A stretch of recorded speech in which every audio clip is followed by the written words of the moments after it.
ever feel like leading a team or like a company is just this like impossible balancing act? Oh, tell me about it. Making the right call, Yeah. you know? And then you have like all this pressure from like all sides. Yeah. And then you're just like hoping you don't like totally screw it up, you know? Okay. Like create a whole PR disaster. Right. Well, turns out Yeah. those headaches, those are not unique to our time. Not at all. No, no. Today we are taking a deep dive into 6th century Christianity. Wow. Okay. Using 3 letters from, get this, Pope Felix V as our guide. Okay. So we're going way back. Going way, way back. Yeah. We often think of like, 6th century, whatever, it's irrelevant ancient history. Right. But you know what? When you actually look at the words of, people, just like grappling with power and faith, Yeah. even just like regular leadership, you find some surprisingly relatable dilemmas in there. You know what? You're totally right. So who is this Felix IV? Anyway, he's not exactly like, a household name. It's true. I mean, Yeah. most people walking down the street today probably couldn't pick him out of a lineup. Right, exactly. But he was a big deal. Okay. He held the papacy during a really like pivotal moment. Think about it. The Roman Empire, gone. Right. Total uncertainty, chaos. Yeah. But the church is gaining influence like crazy. Oh, interesting. Becoming major players in politics, culture, you name it. Huh. Felix. Yeah. Right smack in the middle of it all. And these letters give us this peek behind the curtain of like what was really going on. Totally. So this first one, right, it's addressed to this bishop, Okay. Caesarius of Arles. Well, And like on the surface, totally normal, just about choosing the right people for the priesthood, it's pretty standard. It does, right. Yeah. But then you get into it and you're like, Basically, yeah. oh, this is not just about religious doctrine. It's about. This is about like character, about the temptations of power, Yeah. which they had back then too. Which I guess is not surprising, Right. but he's like really concerned about it. He even uses this phrase. He's warning against, candidates who've gone back to their secular ways, which I was like, okay, what does that mean? In this context, what's he saying? Yeah. Secular ways, right? So back then, it basically meant like turning your back on the church. Okay. And like embracing all the values of, the rest of the world, which back then was a lot more, how do I put this? Materialistic. Yeah. Think of it like, he's saying, I need people who are in it for the right reasons. Yeah. Not just to like, get a sweet chariot. Right. Not just for the power, the perks. Exactly. All that stuff. Yeah. He's basically saying, are you committed to this life? Right like here. really committed? And he doesn't mince words, like at all. He's serious. Oh, yeah. He even quotes from Timothy. Oh, wow. Do not be quick to lay hands on anyone, which I thought was interesting because Yeah. that's pretty relevant even today. Oh, absolutely. You think about it, right? Like, whether it's a church, a company, a sports team, choosing the wrong leader. Huge consequences. Huge consequences. Right. Think about all the energy that goes into choosing a leader. Like for anything, background checks, psychological evaluations. Oh, yeah. So many interviews. Right. Like endless. And it's all to figure out what. This person. Yeah. Like, can we trust this person? Right. Exactly. With power. Yeah. Like, are they going to be cool? Yeah. Do they have the character, the integrity Of what it takes. to handle this? Yep. Yeah. And it's like Felix is saying, What's he saying? don't just like, take their word for it. Right. Like really scrutinize their past behavior, their commitment, which is, let's be honest, pretty good advice. Timeless advice. For any era. But then we get to this next letter, right? And this one, totally different. This one's all about a power struggle within the church itself, specifically in Ravenna. Ooh, juicy. It is so juicy. This thing reads like, a political thriller. Really? Oh, yeah. Think like Game of Thrones, Okay. but, with more incense and a lot less bloodshed. A lot less bloodshed. Yeah, I mean, it really does, though. This Ravenna decree, it's like, it shows you how complicated leadership gets Oh, yeah. when you're dealing with, like, a really powerful institution, especially one that's, like, got all this money and influence. Right.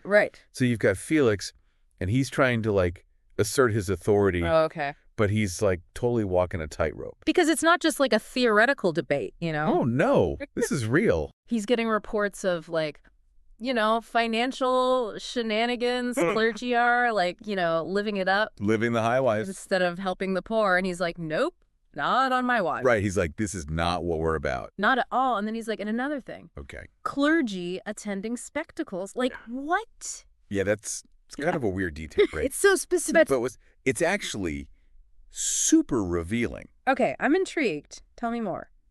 So, think about it. The church, they're trying to be different, right? Like, not just another Roman thing. Yeah. A lot of those Roman traditions, like chariot races, the theater, all that, the church, they saw that stuff as, decadent. Oh, okay. Even, like, straight up pagan. So these spectacles that Felix is so concerned about, we talking gladiator-level entertainment. Not gladiators exactly, but, definitely big, dramatic, okay, and, like, morally questionable, at least to the church. So Felix is trying to, like, draw a line in the sand, kind of. Yeah. He's like, okay, if you're going to represent the church, there's a certain way to behave. So it's not just, like, don't party too hard. It's bigger than that. It's about, like, the church trying to create its own identity. Right. Its own values in a world that's still, got one foot in the old ways. It makes you think about all the, like, debates we still have, totally. about art and censorship and, like, what's appropriate, what's not. It's that line, right? Yeah. Where do you draw it? What's entertainment and what's, like, over the line? To be honest, I kind of think Felix would have some thoughts on, like, our current reality TV shows. Oh, 100%. He would not approve. Not a fan, I'm guessing. But it is, like, it's interesting, right? Because it shows how, like, throughout history, Right. leaders, they're always trying to figure out, like, how do we uphold our values, Right. but, like, not seem totally out of touch, It's a tough one. It is a tough one. Speaking of strong personalities, let's talk about Felix's letter to Sabina. Oh, yeah, Sabina. Not exactly someone you hear about every day. No, not a household name. But, like I said, a remarkable person. Okay. Think about it. This is a woman who could have had, like, anything. Mm-hmm. Born into this crazy, wealthy, powerful Roman family, status, comfort, you name it. Yeah. She could have had it. So what happened? She chooses a different path. Really? Oh, yeah. She dedicates her life to the church, to her faith. Wow. Talk about going against the grain. Like, that takes guts. It really does. And you could tell from his letter that Felix is, like, really blown away by it. Yeah. He's, like, straight up praising her religious devotion, her willingness to put her faith above, like, all the worldly stuff. And let's remember, this is the time when women, they don't exactly have a ton of power. Nope, not really. And yet, here's Felix, right? He's entrusting Sabina to, like, manage church property. Wow. Handle resources. It was a big deal. And it says a lot about her character, but also about Felix as a leader. What do you mean?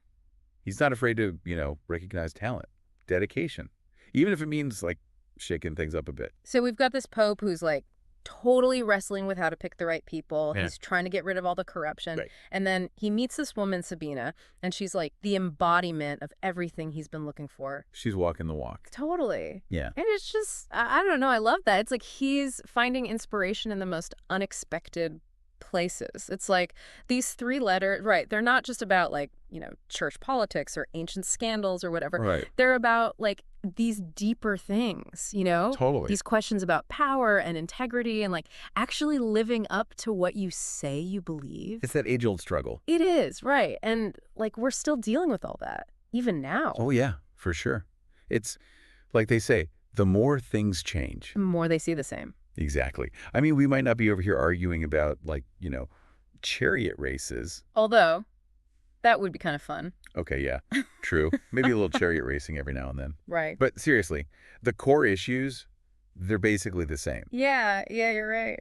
Like, how do we choose leaders who won't, go all power hungry on us? Right. And how do we make sure these institutions, like, Any of them. yeah, church, government, whatever, Yeah. that they're actually helping people? Right. Like, serving the people they're supposed to be serving. Exactly. And how do we, like, even just personally, how do we hold on to our values Yeah. in a world that's, like, constantly trying to distract us? That is the question, isn't it? Right. And it's like these are questions that Felix was asking, what, 1,500 years ago? Something like that. Yeah. And we're still asking them now. It's kind of wild when you think about it, Yeah. Like, we really are still just figuring this stuff out. Totally. And I don't know, I think that's what's so cool about, like, looking back at history. What do you mean?